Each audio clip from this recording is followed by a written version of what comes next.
Abdul Razak.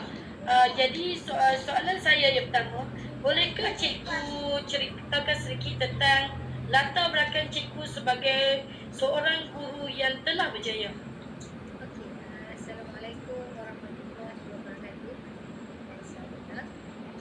Okey, saya Nur Hayati Muhammad Tahir, seorang guru, dah 23 tahun berkhidmat sebagai seorang guru.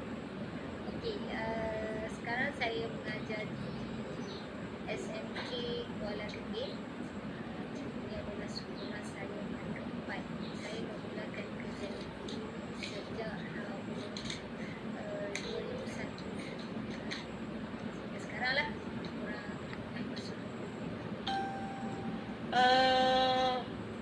Bolehkah Puan sebutkan nama dan tempat berkhidmat pada permulaan Puan menjadi seorang guru?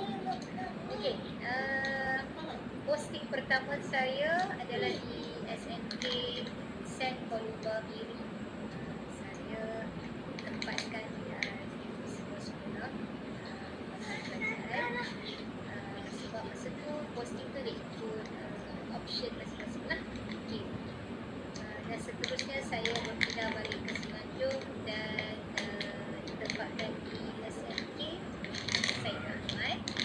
Seterusnya SMK Sungai Ara dan sekarang ni SMK Kuala Pegang dan seterusnya SMK.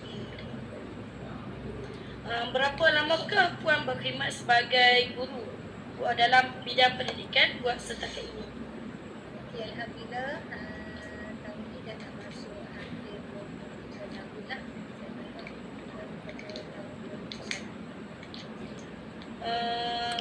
Apakah subjek yang diajari oleh Puan di sekolah kebangsaan Kuala Kedah? Sekolah Menengah Kebangsaan Kuala Kedah. Okey, subjek yang saya ajar sekarang subjek perniagaan, khas untuk tingkatan 4 dan tingkatan 5. Okey. Sepanjang menjadi seorang guru, apakah cabaran-cabaran yang Puan lalui sepanjang dari permulaan hinggalah ke hari ini? Okey, cakap pasal cabaran tu memang antara cabaran itu adalah asal garap kehidupan seorang guru. Banyaklah aspek yang kita boleh tengok. Namanya satu, cabaran tu mungkin daripada kita sendiri. Pada mula kita mengajar, cabaran dia adalah kita masih tak ada pengalaman, kita masih baru semua. So itulah cabaran pertama. Macam mana kita nak berdepan dengan pelajar. Macam saya ajar perniagaan, so saya ajar pelajar yang langsam, mungkin dekat 4.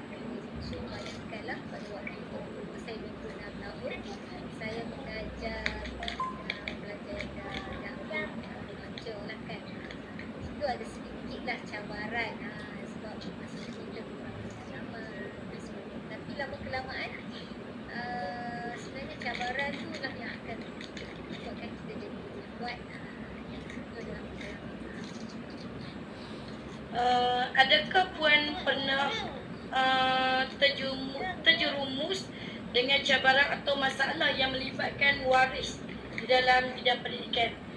Sebabnya selalunya kalau pelajar mesti dia punya waris yang berbagai-bagai VM. Boleh Puan ceritakan sedikit? Sebenarnya cabaran yang melibatkan waris ni kita dah sekarang ni dah lama kita dah jadi satu perkara biasa lah.